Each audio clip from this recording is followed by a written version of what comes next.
नमो नमः प्रियछात्राः नमस्कारः।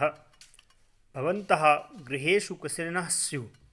वयम् अद्य सप्तमी कक्षायाः रुचिरा इति पाठ्यपुस्तकस्य अग्रिमं पाठं पठिष्यामः। पाठः अस्ति अष्टमः। पाठस्य नाम अस्ति त्रिवर्णः ध्वजः। तीन कलर का ध्वज, ठीक है, तिरंगा झंडा जिसको हम बोलते हैं, जो हमारा राष्ट्रीय ध्वज भी है, ठीक है। तो त्रिवर्णः ध्वजः में ही आपको स्पष्ट हो रहा है कि कौन कौन से कलर हैं, केसरिया, श्वेत और हरित, ठीक है। ध्वजे त्रयः वर्णाः सन्ति। त्रयः वर्णाः के तीन वर्ण कौन कौन से हैं? केसर वर्ण, श्वेत वर्ण और हरित वर्ण, ठीक। फ्लैग मीन्स ध्वज। अस्माकं ध्वजे एते त्रयः वर्णाः सन्ति। पाठस्य वाचनं कुर्मः। अस्तु, त्रिवर्णः ध्वजः। केचन बालकाः काश्चन बालिकाश्च स्वतन्त्रतादिवसस्य ध्वजारोहणसमारोहे सोत्साहं गच्छन्तः परस्परं संलपन्ति। यानी कि कुछ बालक और कुछ बालिकाएं स्वतंत्रता दिवस के ध्वजारोहण के समारोह में सोत्साहपूर्वक जाते हुए परस्पर बातचीत करते हैं। देवेशः कथयति अद्य स्वतंत्रता दिवस। आज क्या है? स्वतंत्रता दिवस है। अस्माकं विद्यालयस्य प्राचार्यः ध्वजारोहणं करिष्यति। हमारे विद्यालय के प्राचार्य ध्वजारोहण करेंगे। छात्राश्च सांस्कृतिक कार्यक्रमान् प्रस्तोष्यन्ति। और जो छात्र होंगे वो विभिन्न प्रकार के कल्चरल प्रोग्राम, ठीक है, सांस्कृतिक कार्यक्रम प्रस्तुत करेंगे। अन्ते च मोदकानि मिलिष्यन्ति। और अंत में क्या हो गए? लड्डू मिलेंगे, कुछ मीठा खाने को मिलेगा। डेविडः कथयति शुचे जानासि त्वम् अस्माकं ध्वजः कीदृशः। तो उसने कहा कि शुचि, क्या तुम जानती हो कि हमारा ध्वज कैसा है? शुचि कथयति अस्माकं देशस्य ध्वजः त्रिवर्णः ध्वजः। हमारा जो देश का ध्वज है वो तीन कलर वाला है, ठीक है, त्रिवर्ण ध्वज है। सलीमः कथयति रुचे अयं त्रिवर्णः कथम। ये तीन कलर वाला कैसे? एक कलर भी हो सकता था, दो भी हो सकता, तीन ही क्यों? तो रुचि कथयति अस्मिन् ध्वजे त्रयः वर्णाः सन्ति अतः त्रिवर्णः। यानी कि इसको तिरंगा झंडा क्यों कहा? क्योंकि इसमें तीन कलर हैं, इसलिए इसको तिरंगा झंडा कहा। किम त्वम एतेषां वर्णानां नामानि जानासि। क्या तुम इन तीनों ही वर्णों के नाम जानती हो? सलीमः अरे केसर वर्णः, श्वेत वर्णः, हरित वर्णः च एते त्रयः वर्णाः एव सन्ति। तो उसने कहा बिल्कुल मैं जानता हूँ, ठीक है। केसर वर्ण है, केसरिया कलर, श्वेत सफ़ेद, हरित हरा, ये तीन ही तो वर्ण हैं। देवेश अस्माकं ध्वजे एते त्रयः वर्णाः किम सूचयन्ति। तो उसने कहा कि ठीक है, आप जानते हो, लेकिन ये बताओ कि हमारे इस ध्वज पर, राष्ट्रीय ध्वज में जो तीन कलर हैं वो किस बात के सूचक हैं? तब सलीम कहता है शृणु, तब तो ध्यान से सुनो। केसर वर्णः शौर्यस्य। यानी कि जो हमारा केसरिया कलर है, ठीक है, वो सबसे ऊपर जो कलर है वो किसका है? शौर्य का है, यानी कि हमारी वीरता का प्रतीक है। श्वेतः सत्यस्य। और जो सफ़ेद कलर है वो किसका है? सत्य का प्रतीक है। हरितस्य समृद्धेः सूचकाः सन्ति। और जो हरित कलर है, हरा कलर, वो समृद्धि का है, ठीक है, हमारा ऐश्वर्य संपन्न राष्ट्र होने का प्रतीक है, ठीक। सूचि किम एतेषां वर्णानाम् अन्यदपि महत्वं। क्या इन कलर्स का कुछ और भी महत्व है? डेविड आम कथम न, क्यों नहीं। ध्वजस्य उपरि स्थितः केसरवर्णः त्यागस्य उत्साहस्य च सूचकः।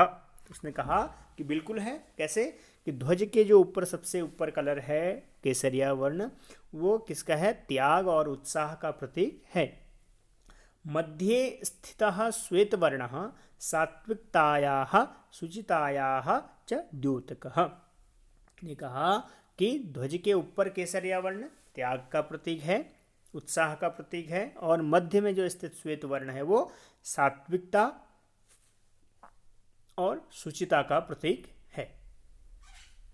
अधः स्थितः हरितवर्णः वसुंधरायाः सुषमायाः उर्वरतायाश्च द्योतकः।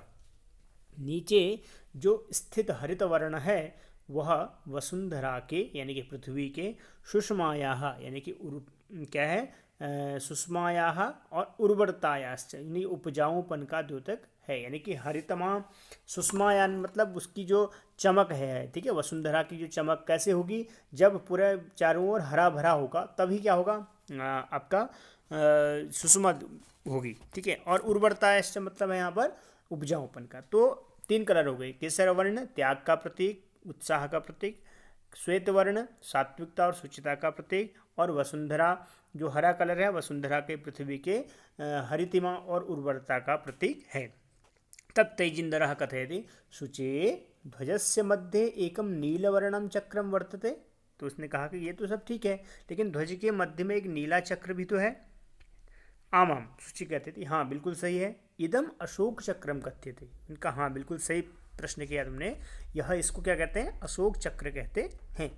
एतत् प्रगतेः न्यायस्य च प्रवर्तकम, और यही अशोक चक्र क्या है, किसका प्रतीक है, न्याय और प्रगति का प्रतीक है। तो आपको पता होगा अशोक कौन थे, ठीक है, बिंबिसारस्य पुत्रः अशोकः, ठीक है, अशोकस्य पुत्रः बिंबिसारः, तो बिंबिसार के पुत्र थे, ठीक है। तो यानी कि आपके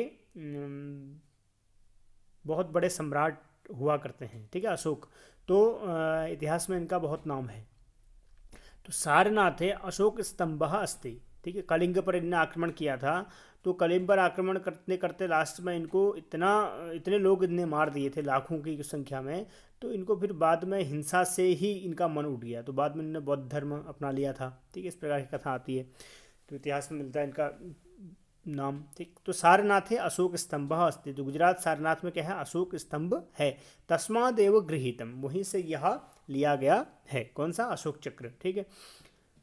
प्रणवः अस्मिन् चक्रे 24 अराः सन्ति, इस चक्र में जो अशोक चक्र है इसमें कितने हैं, 24 तिल्लियाँ हैं। अराह मतलब तिल्लियाँ, ठीक है।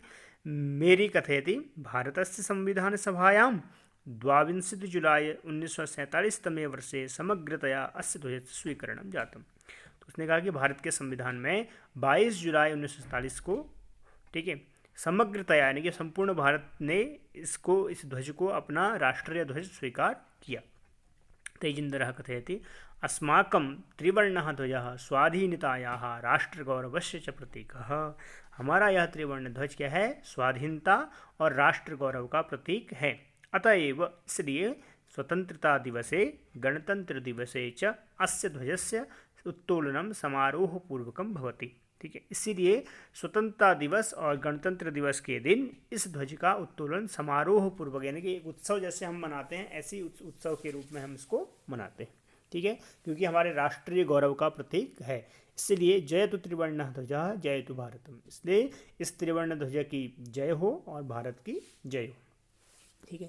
तो आज इतना ही पढ़ते हैं, कल हम इसके इसी पाठ से संबंधित, ठीक है, और विस्तृत इस पर चर्चा करेंगे, ठीक है। आज त्रिवर्णा ध्वज का जो सामान्य पाठ था, पाठ का वाचन और हिंदी अर्थ हमने बताया, कल हम इसके बारे में और भी कुछ चीज़ें जानेंगे, तथ्यों को, ठीक है। तो आज का पाठ यहीं समाप्त होता है, कल पुनः एक इसी के अगले भाग को लेकर के हम उपस्थित होंगे, तब तक के लिए नमस्कार।